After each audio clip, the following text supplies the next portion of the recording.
What is up, guys? Welcome back to the channel and welcome to a brand new video. Now today you join me inside the new Mercedes-Benz GLA. So this is the 2023 model year, and once again we're going to be doing a review on this car. Well, big thanks to Mercedes Mercurius, which is the local Mercedes-Benz dealership out here in Zanin. They've once again supplied me with another vehicle to do a review on. Now I really do hope you guys enjoy this video. Let's jump right into it.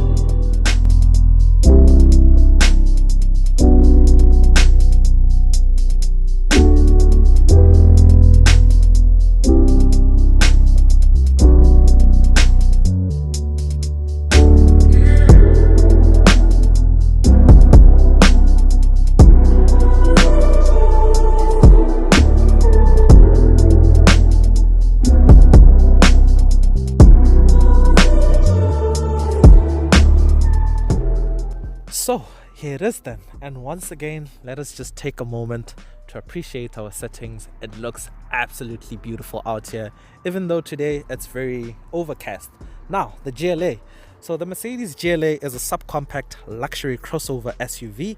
It is based on the A-Class platform, hence the A in the name, which designates the level of class, where GLC would be based on the C-Class, GLE would be based on the E-Class, and GLS would be based on the S-Class. Now, the GL part of the name stands for Geländewagen, which is German for off-road vehicle. The GLA is the smallest SUV that Mercedes makes, and it was introduced back in 2013, and it spans over 2 generations, with this one being the latest and second generation. The design of the GLA is instantly recognizable as a Mercedes-Benz. Now, to begin with, you have these beautiful LED headlights, which look very similar to the ones you get on the CLA. This one has the new A-style shaped grille. This is the new design language for Mercedes-Benz. Now, this one being the AMG line, it has these diamond curtain grille, which is always reserved for the AMG line cars. On the lower section, you have more aggressive air intake areas, although even though they don't lead anywhere, they're pretty much reserved for the AMG cars. But you do have an air curtain right here. It's much harder to see here, but it's pretty much functional because you do have some openings back here where airflow can literally go around the vehicle, helping with aerodynamics.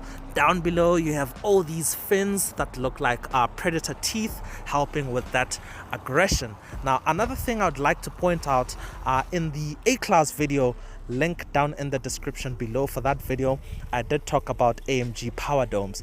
I did mention that normally on AMG line cars you get the AMG power domes, but for some reason the A-Class didn't have them, or doesn't actually have them. Now the GLA does have the power domes, even though they're very hard to see on this white paint color. I don't know if you guys can pick out on that, but they do help the car look a lot more aggressive. Now, if we walk around to the side, the GLA on the AMG line comes as standard with 19-inch rims. This one has the upgraded 20-inch wheels, and they're also in gloss black.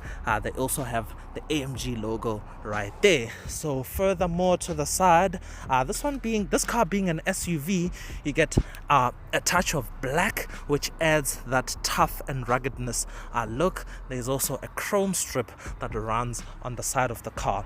The side profile has nothing in similarity to, say, the A-Class.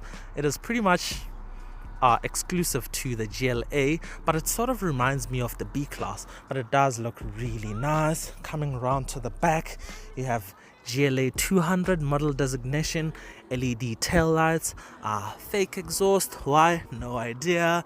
You do have a kind of rear diffuser going on. So let's check out the interior. So the interior of the GLA. Now, one thing to note, this interior feels pretty much 90% like it is in the A-Class. After all, they're the same platform, so it does feel very similar. in here, with the exception of like this section of the dashboard. It kind of curves around the infotainment screen. The layout on the door cart is slightly different. The positioning of the ambient lighting strips are also a bit different.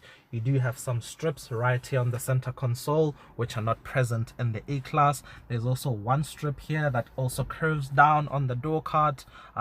It's also not present in the A-Class. In the GLA, you also find a release button for the tailgate, which is down here next to the speaker. So this car has an electrically operated tailgate. I had to find my words a bit right there, but for now I'll just turn on the ignition so that we can run down some of the features. Now, in terms of infotainment system and the controls, they are very much similar or the same like in the A-Class. Like on the steering wheel, for example, on the right hand side you have controls for the driver information screen. On the left hand side you have controls for the infotainment screen. Even the sizing is pretty much very similar. Now, once again, I'll say, you guys, if you haven't yet watched my A-Class review, you can jump onto that video to see some of the features on this infotainment screen, because like I said, it's pretty much the same. The layout, the features, all the stuff you can do here are pretty much the same. But in the A-Class video, I didn't demonstrate stuff like the clever voice control system, which is very, very nice. Now, you operate it by saying, "Hey Mercedes, how can I help? Change ambient lighting to red." Okay, I'm changing the color. See, stuff like that. So it'll change the color for you. You can also command it to control the climate control system for you. You can tell it, "Hey Mercedes, hey Mercedes, how may I help you? I'm feeling hot." Temperature set to minimum. See, just like that. So it's really, really nice. One thing to note, the seats in here are very different compared to the ones you get in the A-Class. I'd say the ones in the A-Class are much more sportier. These are the more normal looking seats, but you still get the Alcantara in the middle and the red stitching, which still feels sporty. There's also some red stitching on the steering wheel, which is very nice. Like in the A-Class, once again, there's this armrest thingy for using the touchpad. So the touchpad, once again, is pretty much the same as what you get in the A-Class. So everything else ergonomically feels pretty much like in the A-Class. One other thing to note, you do get AMG floor mats in the AMG line cars. I'm not sure why you get a white roof lining, because normally in AMG line cars you do get a black roof lining, which that was the case in the A-Class. But hey, I have no idea why. Oh, another thing I noted, there is actually some microphones on the headliner for the voice control system. So there's one on the driver's side and there's also one on the passenger side. So the voice command system can actually recognize that the person who's commanding or speaking is sitting on the passenger seat or on the driver's seat. So for example, if you have the car spec'd with heated or ventilated seats and you command it to put on either of those features, it can tell that it's the driver speaking or it's the passenger. So it's gonna put on the heating or ventilation for the passenger side if it's the passenger speaking. And yeah, that is pretty cool. Now let's check out the room out in the back.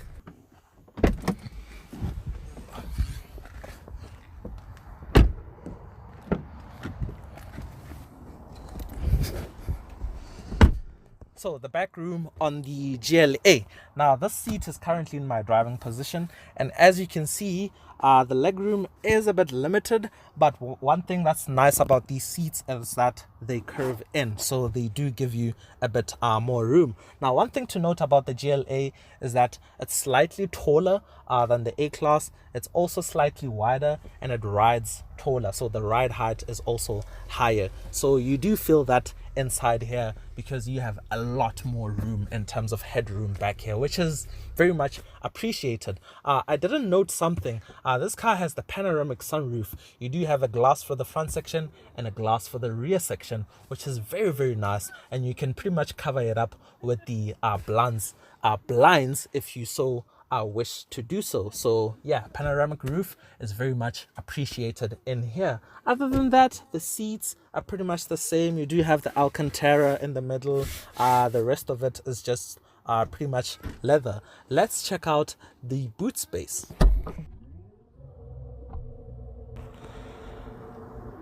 So the boot space on the GLA, now for one, you can see the opening is very nice and squared off, so it makes it very convenient for loading stuff in and out.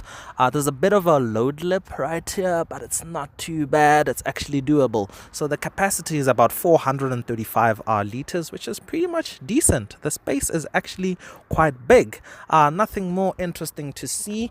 You do have an underfloor with some tire repair kit. Other than that, you can use it as extra storage also. So yeah, very nice. So power operated tailgate because SUV. Bada boom. So trim levels like on the A-Class are pretty much simple and straightforward. You have the Progressive as your base trim, which starts from this price, and then from there you can upgrade to the AMG line for about an extra 30k. Yeah, and that's pretty much all your trim levels. Now let's check out all the engine choices. So there's a choice of two different engines. One, you have the GLA 200 that comes with a 1.3 liter turbo 4-cylinder motor, and it pushes about 120 kilowatts, which is around 163 horsepower and 250 newton meters of torque. Two is the GLA 200D that actually has a 2 liter turbo 4-cylinder diesel motor, and that has 110 kilowatts, which is around 150 horsepower and 320 newton meters of torque. Now all cars are mated to a 7-speed dual clutch transmission. Overseas, there's also the GLA 35 and GLA 45 and 45S. Now I haven't seen those out here in our market in SA. No idea if maybe they'll come at a later stage, but that is just something to note. Let's actually experience how this car drives.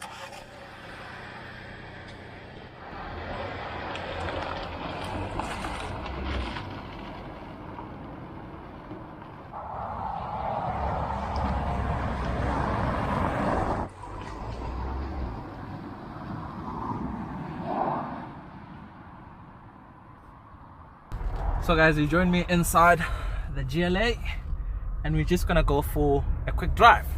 So one thing to note, the suspension in this car is so magnificent. Like currently at the moment, I've been driving around in the car for about an hour-ish, and man, I've been having such a great time, all thanks to that suspension. So this car, being the AMG line, actually has active sports suspension, so it's slightly lowered than the base Progressive car, but it still rides very beautifully. The way it soaks up the bumps. And another thing that I noted about driving this car is that it does a great job at insulating the exterior noises, from wind noise to tire noise. It's just magnificent. Another key thing that I noted is that when you're driving at speed, not like high speed, like say about 100 kilometers an hour to about 120 kilometers an hour, it actually doesn't feel like it. When I was doing 100, it felt more like I was doing about 60. So yeah, the illusion of speed is slightly diminished in this car. So it's very stable, it rides really nice, and yeah, it rides beautifully. So average fuel consumption at the moment is about 7.4 liters per 100 kilometers. So yeah, it's a very efficient car.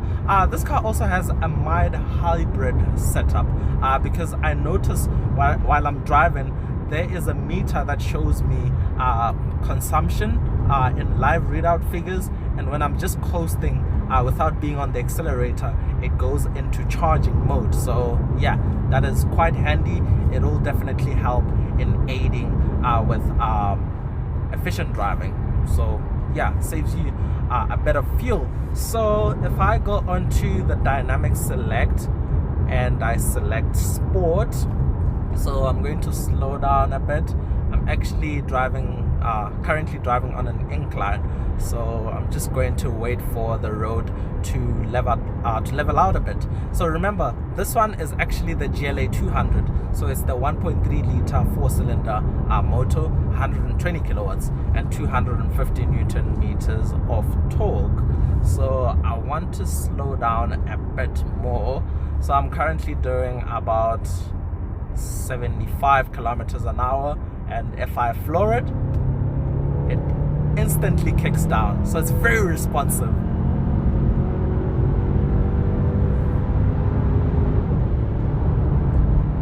Transmission shifts seamlessly, and yeah, it's just a beautiful transmission. So it's decently quick. For normal everyday use, this is more than enough power that you need.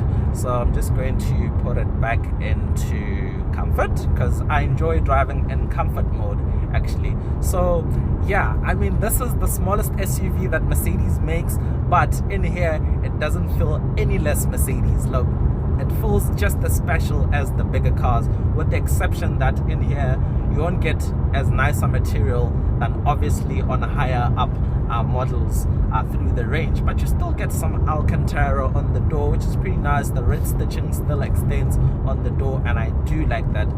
So yeah, very neat car, very beautiful car to be in. I think it's practical enough, and yeah, this one actually goes for about 869,000 rands, and it has about 5,000 kilometers. Yeah, I don't know, is it too expensive? Maybe, but I don't think it's that bad. So yeah, currently we're actually going through some curves. Let's test out some handling. I'm still in comfort mode, by the way, and yeah, carrying some speed through a curve, and yeah, it's doing a great job at, you know, chopping through the curves. You can enjoy it, but I don't see most people who are going to buy this kind of car driving it like this. But hey, if you felt like driving it a bit more enthusiastically, you can absolutely do that. But yeah, I really do hope you guys enjoyed this review, and until next time, that's cheers from me.